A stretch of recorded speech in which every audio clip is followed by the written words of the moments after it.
And good evening from Palmer Avenue, and here are some announcements. It was a rainy, dreary Tuesday here on Palmer Ave, and I hope everyone stayed dry. Um, so basically, I just have a bunch of shit to talk about that I watched over the weekend.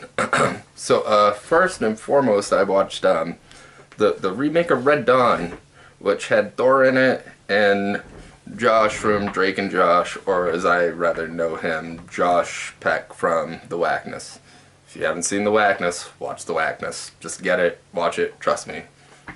It was a pretty decent remake for, it kind of fell under the category of Footloose, where,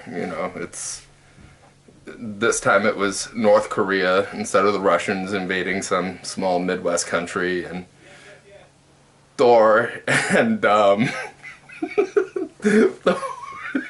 fuck you, Scott.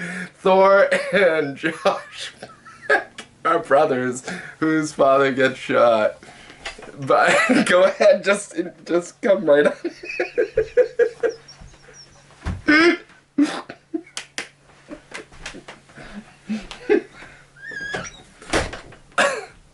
I'm not gonna watch that. That was the movie wasn't that bad. It was a pretty good remake for a film about having our country invaded. A good Saturday afternoon film. So then what else did I watch? The next one I watched was Mud with Matthew McConaughey, and who plays a drifter out in, I want to say it's Arkansas, but it might be Alabama, but it doesn't fucking matter.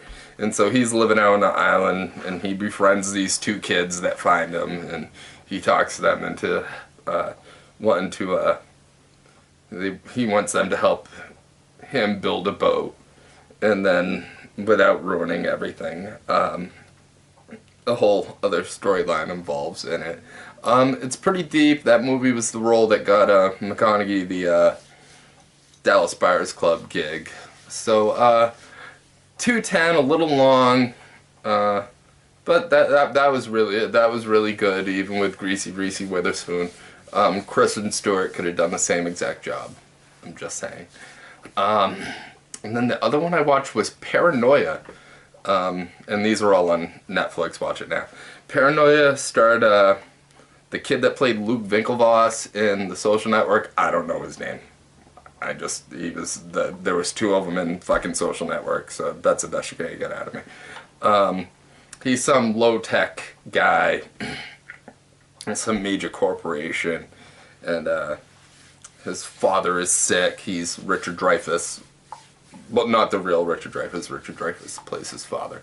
And he gets himself into a whole shit ton of trouble. And it was actually like a pretty good like drama. Harrison Ford's in it. He leads as the, or has a lead as one of the other competitor of the business that he doesn't work for, the Luke Winklevoss kid.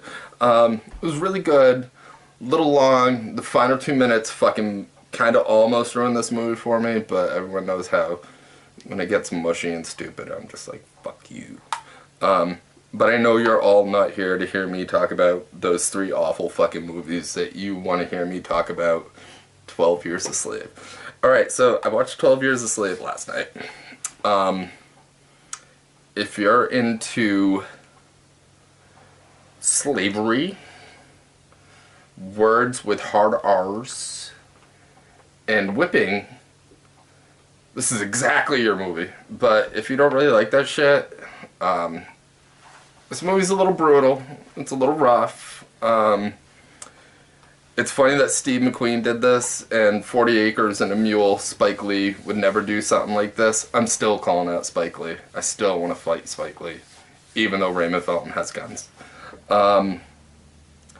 It was really good, like you would guess. It was pretty intense. Like I said, I watched it twice. Once last night, and then I watched it over again this morning.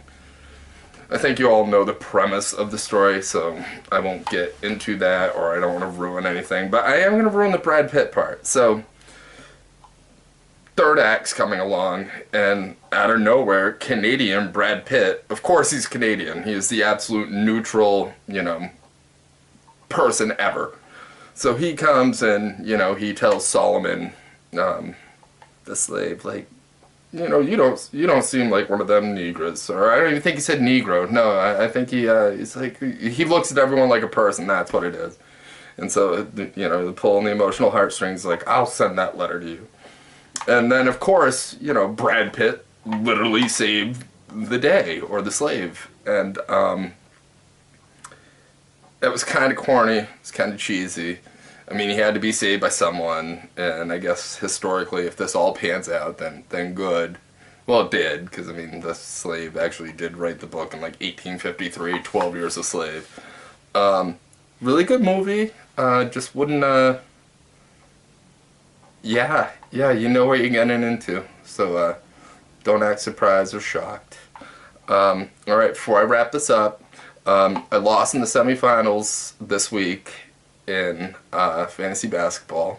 So I'm fighting for third place for the overall season. I'm okay with it. The person that beat me has a pretty good grudge match in the championship, and we're all pulling for him here on the avenue. I technically won my NCAA bracket, or my NACCP bracket, according to the woman from Fox. But apparently a technicality from Shaw's Supermarket, I am not going to win what I thought, even though it says it clear as day on the website. But and then I still don't really know what's going on in fantasy baseball. It's just way too fucking confusing. Alright, that being said, I'm going to turn this off because I'm going to have to upload it, and since yesterday's took almost like 3 hours to upload, I'm hoping this goes a little bit quicker. Everyone, have a great Tuesday, have a great hump day tomorrow, and I will talk to y'all. Peace.